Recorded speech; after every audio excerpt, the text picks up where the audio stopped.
Eh bien, nous sommes heureux de vous faire entrer à l'intérieur de ce musée Jean-Marie Sommet. Et Jean-Marie Sommet, il est derrière nous, Brigitte.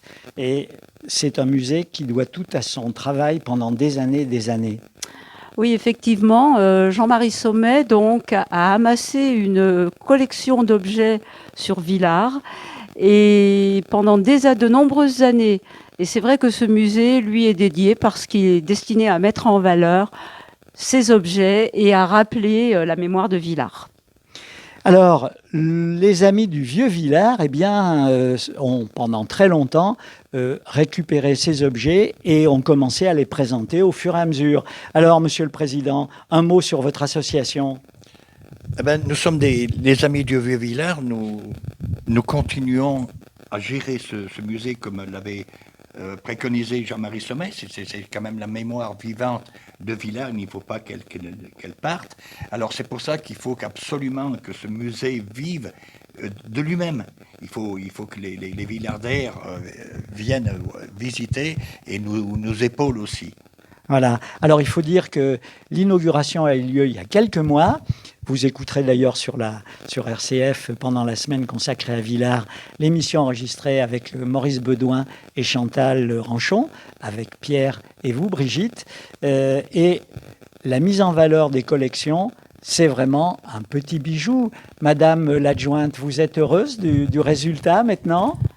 Ah ben, nous sommes très heureux du résultat parce que ça a été un travail qui, comme je l'ai déjà dit, a été fait par des bénévoles, notamment donc Pierre Thioyer et Guy Sabatier qui nous parlera de son écran. Pierre a fait tout un travail de numérisation de photos qu'il a mis en forme sur des tableaux pour rappeler la vie des mineurs, les catastrophes minières, la vie des associations à Villars, ainsi que la vie municipale. Et il y a une mine d'informations sur tous ces tableaux qui sont regroupés d'une manière plus didactique et permettent aux visiteurs de se retrouver.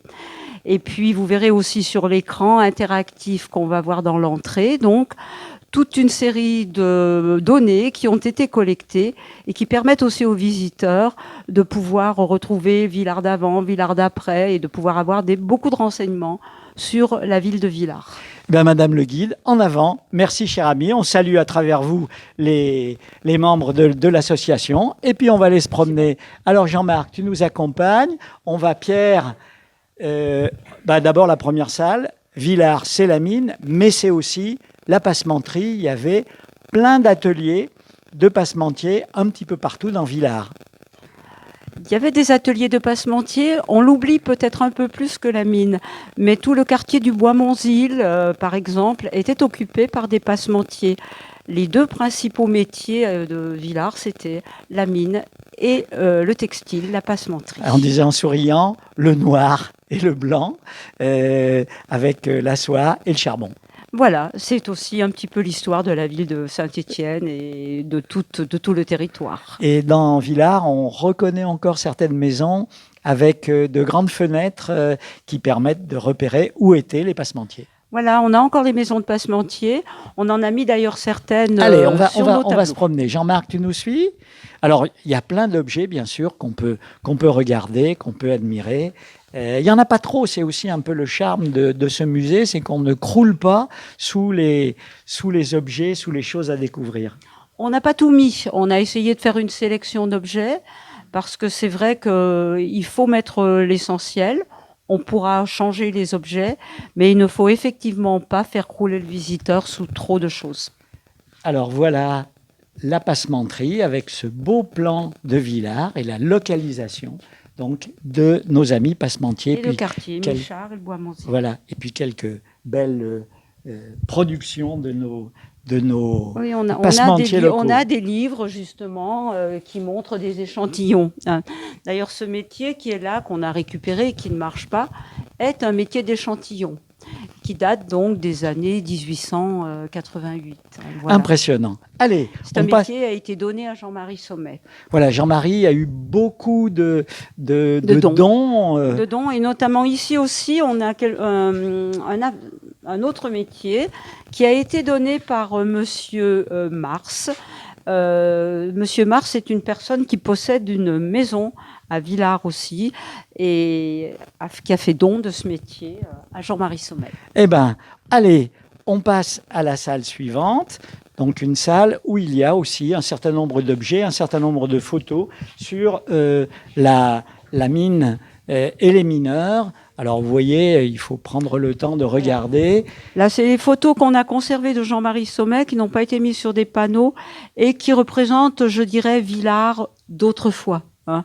Par exemple, si vous prenez là, vous avez le dispensaire de Villars dans les années 30. Ou encore le monument aux morts, qui était au cimetière. Et qu'on a réintégré il n'y a pas très longtemps sur la place de la mairie. Voilà. On parlera du chemin de fer tout à l'heure. Et puis, je vous propose que dans cette salle, dans ce couloir et cette salle, on aille peut-être voir donc, le travail de Pierre. Ah ben, hein, puisque c'est le travail de Pierre que vous voulez voir, je vais vous passer Pierre. Voilà. Allez, venez nous rejoindre, Pierre.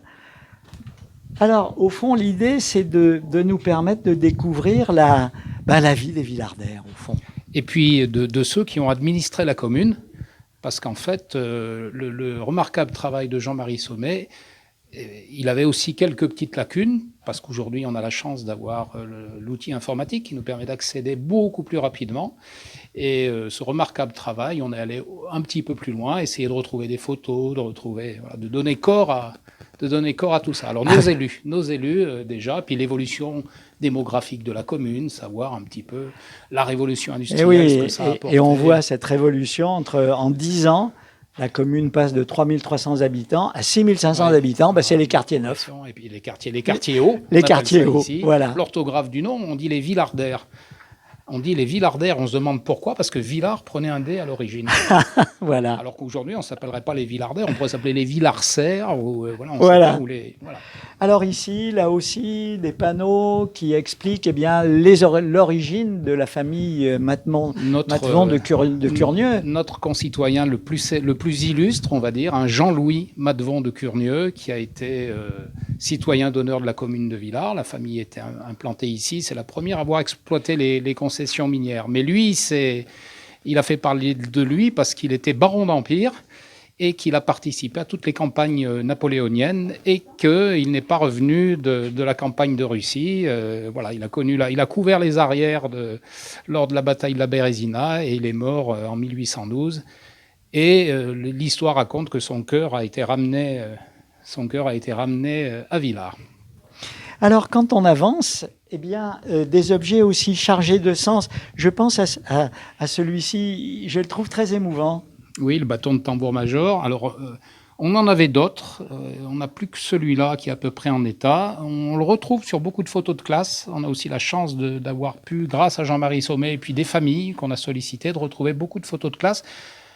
Toutes les collections qui sont ici ne sont pas encore terminées. On a encore 2 tableaux en projet, notamment les classes militaires, puisque à cette époque-là, toutes les années, au mois d'octobre, on partait faire son régiment. Donc on a retrouvé de la période 1870 à 1930 à peu près toutes les photos de toutes les années. Toutes les classards. Et on voit apparaître ce fameux bâton de tambour. Alors, quand on continue, on va passer avec la vie associative et en particulier le sport. Alors, vous, le passionné de basket, vous avez de quoi faire. Hein. On les voit là-haut, l'amicale sportive de Villars, 1934. Alors, et la première association sportive, au départ, celle qui a tout fondé, c'est l'amicale sportive de Villars. Mais au début, c'était que des cyclos. Et on a réussi, là c'est un travail de fourmi, à identifier un peu tous les gens qui sont sur cette photo. De 1913. De 1913. Et on a retrouvé ça parce que la photo, assez récemment, hein, et la légende, ça a été dans le cadre d'une coupure de presse qu'on a retrouvée complètement par hasard. Et ça nous a permis de mettre des noms dessous. Et on s'aperçoit qu'ils ont tous fait la Grande Guerre et que plusieurs sont morts. Des grands cyclistes de Villars sont morts pendant la Première Guerre mondiale. Alors, quand on continue à se promener, Villars et ses écoles, alors vous allez encore vous dire un certain nombre de choses. On regarde, on peut retrouver des grands-parents sans doute. L'intérêt, c'est d'essayer de mettre des noms dessus. Parce que des photos, on en a, mais quand on arrive à mettre des noms Ça, sur c'est- des visages, c'est le plus extraordinaire. Pour l'historien comme vous, C'est le plus extraordinaire. C'est génial. Voilà. Et alors on a Sœur Antonia qui, il y a longtemps, on avait ici une école privée et une religieuse qui s'était particulièrement investie, qui a sa tombe au cimetière là-haut, Sœur Antonia. Et oui, on la voit. On la voit là-haut. On va les regarder. Et faire une un petit photo coucou d'école à de Sœur 1892, il n'y en a pas tant que Il n'y en ça. a pas tant que ça. Hein. Et remarquer la qualité des vêtements pour la photo. Hein, Ouais. On se met en dimanche, comme on disait. Hein. Oui, et puis là, c'est des familles probablement essentiellement de passementières. Donc, on a les moyens à la maison de se confectionner des habits. Hein. On l'évoquait tout à l'heure, les passementiers, voilà. Et puis alors les garçons, puisqu'à l'époque, évidemment, il y a les garçons et les filles. Hein. Alors les écoles publiques de garçons. Et puis vous avez retrouvé des instituteurs. Celle-ci, elle est assez émouvante. C'est peut-être une des plus récentes. Alors on reconnaît un certain nombre de visages. Gens connus. Hein. L'inauguration de l'école Jean Guiton. Avec, sur la photo, Jean Guiton, puisqu'elle a été inaugurée de son vivant. Voilà, puisque la famille Guiton a une partie de ses racines sur la commune et avait un domaine aujourd'hui, le lycée de Montravel. Voilà, avec le président Neuwirth et puis le maire de l'époque, Hubert Pouquet. Voilà, eh bien, on va continuer pour se retrouver dans la salle du fond et c'est Jean-Marc qui va prendre le relais. Alors, Villars et la mine, c'est une grande histoire. Alors, la première, on cherche à dater précisément le début de cette histoire, mais le premier fait divers qu'on a sur le sujet, 1700, on va le voir, hein, sous Louis XIV, deux frères qui décèdent écrasés dans une carrière de mine de Villars. Donc, c'est une vieille histoire, effectivement. On va situer ce musée où on se trouve là.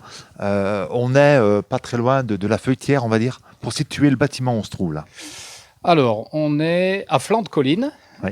Juste ici, historiquement, ce bâtiment, c'était un local de la mine où on venait soigner les chevaux. On est juste en dessus de l'entrée de la fendue, puisque le principe de la fendue, c'est qu'on rentre à l'horizontale, du Puy-Bonnier. Le Puy-Bonnier se trouve sur la colline qui est derrière nous. Et les bâtiments où habitaient les mineurs, effectivement, sont sur le secteur qu'on appelle la Feuilletière aujourd'hui. Donc un secteur, des bâtiments qui datent des années 70 à peu près. Alors les constructions d'aujourd'hui, oui, c'est sûr que quand on regarde les années 30, une photo des années 30 d'ici, c'est ce qu'on disait l'autre fois, on disait les Villardaires, ils ne reconnaîtraient pas du tout. Hein.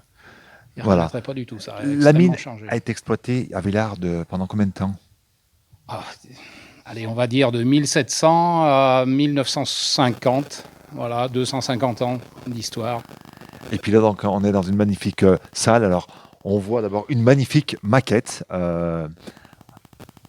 Alors, qui représente ce qu'est un puits de mine, Voilà. sachant qu'à Villars, on n'avait pas ce type précisément de construction, hein, puisque ici, beaucoup d'exploitations se faisaient directement, comme on est à flanc de colline et que la veine de charbon était directement accessible comme ça, on partait à l'horizontale, et puis après on descendait, et on avait des puits, mais qui étaient, on doit le voir sur un ou deux clichés derrière nous, qui étaient surtout des puits qui permettaient de remonter, d'extraction, voilà, mais qui descendaient très peu, les mineurs rentraient par la fendue essentiellement. Donc pas d'ascenseur, pas de chevalement comme on voit ici. Non, on en a eu un sur la colline, et puis côté Chana, bien sûr, hein, on le voit sur quelques photos, on a des constructions qui sont de 1919 sur un de nos panneaux, là où on voit la construction des chevalements. Mais sinon, pour le reste, ici, c'est une succession de fendus sur toute la commune. Il y en a un petit peu de partout, ce qui a posé des problèmes quand il a fallu faire des constructions, quand les lotissements se sont faits. Il y en a qui ont eu la désagréable surprise de voir... le sol est un gruyère, en gros. Le sol est un gruyère. Alors maintenant, ça va, c'est bien répertorié. Ouais. Donc, il y en a qui n'ont pas eu l'autorisation ou alors il a fallu faire des travaux particuliers pour y arriver. Et puis donc bien sûr, on voit une exposition avec des magnifiques lampes. Alors la lampe de mineur, ça fait partie, c'est l'outil indispensable du mineur, quoi. C'est l'outil indispensable et qui a son importance dans cette salle parce que ici, on a toute une partie qui présente les différents puits de Villars, les mineurs, mais surtout les catastrophes. Et les deux grandes catastrophes, on retient 4 catastrophes à Villars, 2 par inondation. Oui. Mais surtout 2 par explosion par de grisou ou poussier. et qui sont liés à l'utilisation de la lampe, ou en tous les cas de l'étincelle, du feu, quoi, qui a fait que... Voilà. Donc la première catastrophe connue ici, c'est celle du Puy-Bonnier, où effectivement c'est la lampe du mineur qui est mise en cause. La deuxième, 1942 à la Chana, on parle d'un briquet. Enfin, il y a eu une version qui est contestée, mais bon. On ne connaît pas la cause. Combien de victimes pour ces deux catastrophes? Alors, 65 pour la catastrophe de la Chana. Sur la commune, là, un chiffre qui est important à retenir, c'est quand on additionne tous les morts, hein, parce que des morts, il y en avait malheureusement régulièrement, ce n'était pas toujours des catastrophes, on a le double de morts à la mine que les deux guerres mondiales. C'est-à-dire qu'ici, on est autour de 270 victimes, alors que les deux guerres mondiales en ont fait la moitié. D'accord. Donc la mine, ça a été plus mortel que la guerre. Que les guerres. Que les guerres. Et puis des outils qu'on utilisait aussi à la mine, on en a un exemple ici. Alors, pas mal d'objets, mais c'est compliqué de tout trouver et de tout exposer. C'est pour ça qu'on a aussi fait le choix, ici, de développer l'outil numérique. Alors, ça fera peut-être la transition pour la suite. Mais comme on ne peut pas tout mettre dans les vitrines et tout toucher, le gros avantage, c'est que la ressource numérique, ça prend pas de place. Virtuel, ça prend pas de place. Et on a la chance, grâce à l'aide de la municipalité pour la partie matérielle et la compétence de Guy Sabatier, qui a fait un travail remarquable dans ce domaine-là, qui a su mettre en forme l'ensemble des documents et sur les thèmes qu'on avait prédéterminés, qui nous permet aujourd'hui d'avoir un outil avec énormément de ressources très intéressantes sur le sujet. Les outils, puis une gamelle, c'était ce que l'amenaient les mineurs pour déjeuner. Je sais pas si on a... Et des plates. Et les plates pour... Voilà. On retrouve un peu les versions qui ont fait aussi dans les tranchées nos poilus de la Grande Guerre. Et puis on y vient donc à cet outil numérique. C'est tout récent, ça a été inauguré il n'y a pas très très longtemps. Tout à fait. Alors là, je vais passer le micro au chef en la matière. Merci. Oui, on a voulu moderniser effectivement le musée. Aujourd'hui, l'outil numérique est absolument indispensable. Donc, les ressources sont multiples et puis on peut faire bouger ça très, très simplement et très, très rapidement. C'est une grosse tablette, on va dire. C'est une grosse tablette. C'est un écran tactile, donc tout le monde peut s'en servir sans difficulté. Personne ne doit avoir peur de cet objet. Et alors, dedans, il y a évidemment la mine et les mineurs, mais vous avez d'autres thèmes. Vous avez vu la salle de la passementerie, donc il y a également quelque chose sur la passementerie. Il y a une découverte de Villars pour les gens qui ne connaîtraient pas.